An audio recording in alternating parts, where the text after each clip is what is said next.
శ్రీమాత నమః. అందరికీ నమస్కారం అండి. తల్లి దీవెన అని గురించి చెప్తారండి. నాకు తెలిసింది ఎవరు తప్పుగా అనుకోకూడదు. నాకు తెలిసిన వరకే చెప్తున్నాను. ఏంటి అంటే మనం చిన్నపిల్లల నుంచి అండి ఏది పొరపాటున కూడా వాళ్ళను తిట్టవద్దు.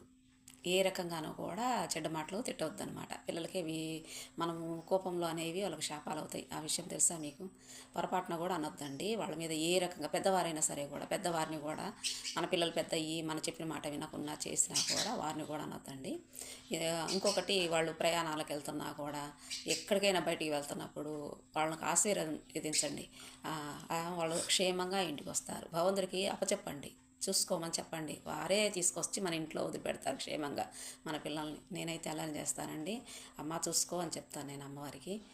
మా పిల్లలకి క్షేమంగా తిరిగి రావాలని. పిల్లలు పెద్దవారయ్యి తల్లిదండ్రులు పట్టించుకోకుండా చాలామంది చేస్తున్నారండి. అది ఆ విషయంలో మనం ఏమి అనలేము కూడా. అంటే ఎవరిని దురుద్దేశంగా నేను అంటలేదు. అలా ఉన్నా కూడా వాళ్ళని ఆశీర్వదించండి. ఆ తల్లిదండ్రులు పిల్లలకు అంటే నిజంగా మేము కోరుకుంటామా అంటారు. లేదండి, కోపంలో ఆవేశంలో కొన్ని మాటలు వస్తాయి, అలా కూడా అనకూడదు అంటున్నాను అనమాట, ఆ ఉద్దేశంగా.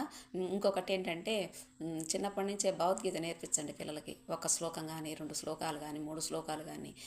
భగవద్గీత సంస్కృతమే చదివితే పనులు కాదండి, ఆ తాత్పర్యం కూడా నేర్పించండి ముఖ్యంగా పిల్లలకి. అలా అలవాటు చేసినప్పుడు మనమేమి మంచి చెట్లు చెప్పనక్కర్లేదండి. విద్యాబుద్ధులు అన్నీ కూడా వాళ్ళే నేర్చేసుకుంటారు. భగవద్గీతే చెప్తుంది వాళ్ళకు మంచి క్రమశిక్షణగా. నేనైతే అదే అనుకున్నానండి. నేనేం చెప్పగలను మా పిల్లలకి, ఈ భగవద్గీతే చెప్తుంది అనుకున్నాను. ఈ రోజుకు మా పిల్లలు అందరూ అంటారనమాట, చక్కటి పిల్లలు అని.